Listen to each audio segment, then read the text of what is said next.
اور اگر آپ جوان ہیں تو بڑھاپے کا انتظار مت کیجیے، اور اگر آپ بوڑھے ہیں تو مزید آگے 10 سال کا انتظار مت کیجیے، کیونکہ وقت کسی کا نہیں ہوا۔ ایک بہت بڑا قول ہے، کسی کا قول ہے یا شاید حدیث شریف ہے کہ وقت تلوار کی طرح کا ہوتا ہے، کیونکہ تلوار کا مسئلہ یہ ہے کہ آپ چاہیں تو اس سے دشمن کا سر کاٹ لیں، اور آپ کے ہاتھ سے یہ گر جائے تو آپ ہی کے سر کوئی اڑا دے۔ تو اس میں تلوار کا قصور تو نہیں ہے، استعمال کرنے والے کا مسئلہ ہے کہ استعمال کرنے والا کون ہے۔ تو وقت کا بھی وہی حال ہے، آپ اس کی قدر کریں گے تو اللہ کے متقی پرہیزگار بندے بن سکتے ہیں، آپ ناقدری کریں گے تو صحت سمیت سب کچھ برباد ہو جائے گا۔ دیکھیے، جس شخص کے پاس عمل نہ ہو اور جس شخص کے پاس صحت نہ ہو تو وہ وقت مل جانے کے باوجود بھی عمل کب کرے گا، یہ سوچیں۔ یعنی ہماری حالت یہ ہو کہ ہم پارٹیز میں، مختلف پروگرامز میں دوستوں سے ملنے کو فخر سمجھتے ہوں۔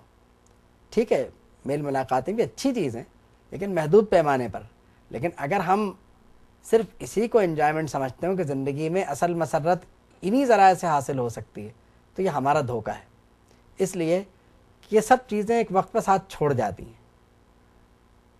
جب قبر کی طرف ہمیں لے جایا جاتا ہے تو ہمارے ساتھ چھوڑنے والے تو بہت ہوتے ہیں، لیکن جب ہمیں قبر میں تنہا چھوڑ دیا جاتا ہے تو صرف جو چیز ہمارے ساتھ ہوتی ہے وہ ہمارا عمل ہوتا ہے۔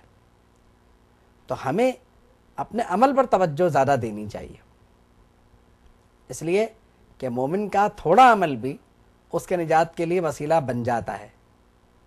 کافر کے لیے تو معاملہ یہ ہے ہی نہیں، اس کے لیے تو چانس یہ ہے کہ وہ ایمان لائے۔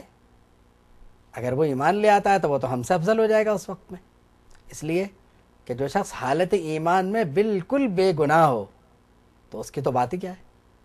تو ہمیں عمل بھی کرنا چاہیے اور اللہ کے بارگاہ میں زیادہ سے زیادہ دعا بھی کرنی چاہیے اپنے لیے اور دوسرے مسلمانوں کے لیے بھی۔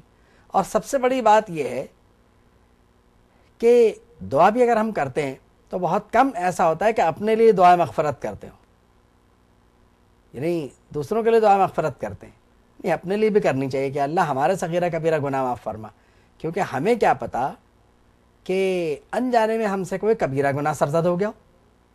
اب آپ کہیں گے کبیرہ گناہ انجانے میں کب ہوتا ہے؟